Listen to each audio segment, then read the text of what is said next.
India गठबंधन को लगा बड़ा झटका। ममता के तेवर से मुश्किल में गठबंधन। ममता ने एकला चलो का किया फैसला। कांग्रेस ने भी अलग लड़ने की तैयारी की।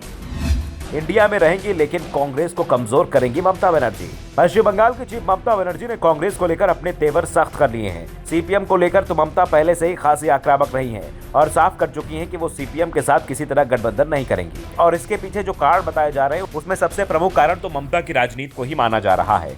करीब 40 साल से ममता बनर्जी सीपीएम के विरोध में ही राजनीति करती आ रही हैं। सीपीएम विरोध के आधार पर ही वो सत्ता में बनी हुई हैं। ऐसे में वो सीपीएम के साथ गठबंधन कर अपनी विचारधारा को बदलने का संकेत नहीं देना चाहती हैं। इसलिए एक बात तो साफ हो चुकी है कि वो सीपीएम के साथ किसी तरह गठबंधन नहीं करेंगी। लेकिन कांग्रेस को लेकर जरूर ममता बनर्जी नरम रुख अपनाने के संकेत दे रही हैं। उन्होंने पार्टी प्रवक्ताओं को भी बदल दिया है, जिसके बाद कहा जा रहा था कि ममता का रुख कुछ नरम हुआ है। पार्टी नेताओं से भी कांग्रेस और इंडिया गठबंधन खिलाफ नहीं बोलने को कहा है। लेकिन अब कहा जा रहा है कि कांग्रेस के साथ सीट बंटवारे को लेकर ममता तैयार नहीं है। दिल्ली में कांग्रेस की 5 सदस्यों वाली गठबंधन कमेटी के दूसरे सहयोगियों के दलों के साथ सीट बंटवारे को लेकर चर्चा चल रही है। लेकिन टीएमसी की ओर से साफ कर दिया गया है कि वो इस समिति से मुलाकात नहीं करेगी। टीएमसी की ओर से साफ कर दिया गया है कि सीट बंटवारे को लेकर उनकी ओर से कांग्रेस को पहले ही एक प्रस्ताव दिया जा चुका है। कांग्रेस अगर उस प्रस्ताव को स्वीकार करने के लिए तैयार है तभी टीएमसी के नेता कांग्रेस से बात करेंगे।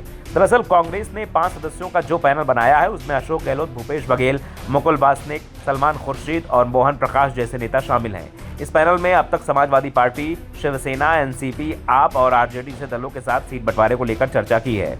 लेकिन टीएमसी के साथ बात बनती नहीं दिख रही है। कहा जा रहा है कि टीएमसी ने कांग्रेस को मालदा दक्षिण और बहरामपुर सीट की पेशकश की थी। फिलहाल दोनों सीटें कांग्रेस के पास है और ममता इससे ज्यादा सीट कांग्रेस को देने को तैयार नहीं है।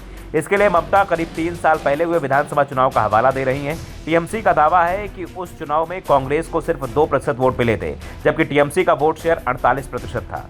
ऐसे में कांग्रेस की 2 सीटों से ज्यादा हिस्सेदारी नहीं बनती है। अगर कांग्रेस 2 सीटों का प्रस्ताव स्वीकार नहीं करती है तो टीएमसी सभी 42 सीटों पर अपने उम्मीदवार उतारने की तैयारी में है। लेकिन यह भी साफ है कि कांग्रेस 2 सीटों के प्रस्ताव को स्वीकार नहीं करेगी। पश्चिम बंगाल कांग्रेस अध्यक्ष अधीर रंजन चौधरी ने पहले ही इस प्रस्ताव को खारिज कर दिया है और कहा है कि पार्टी ने 2019 में टीएमसी और भाजपा खिलाफ लड़ते हुए अपने दम पर ये सीटें जीती थी। कांग्रेस को उन दोनों सीटों को जीतने के लिए ममता से दया की जरूरत नहीं है। अधीर ने तो यहाँ तक दावा कर दिया कि राज्य में कांग्रेस ममता और बीजेपी के खिलाफ अकेले लड़ सकती है। अधीर ने कहा कि मैं अकेला अपनी सीट फिर जीत सकता हूँ और इसे मैंने कई बार साबित किया है।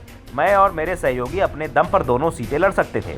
हमें 2 सीटें बरकरार रखने के लिए ममता बनर्जी से किसी सहयोग की जरूरत नहीं है। इसके बाद अब टीएमसी अपने प्रस्ताव पर चर्चा करने के लिए कांग्रेस पैनल से मिलने को तैयार नहीं है। इस बीच टीएमसी की ओर से एक बार फिर कहा गया है कि हमने उन्हें 2 सीटों की पेशकश की है। बंगाल की 42 सीटों में से केवल 2 पर कांग्रेस को 30% से अधिक वोट मिले। वे अधिक सीटों का दावा कैसे कर सकते हैं? अगर कांग्रेस का शीर्ष नेतृत्व तो सीधे तौर पर ममता बनर्जी से बात करे तो शायद वो 1 सीट और दे देगी। इसलिए कांग्रेस गठबंधन समिति से मिलने का कोई मतलब नहीं है। हमारा प्रस्ताव बहुत स्पष्ट है। Bureau report, the Dhakad news.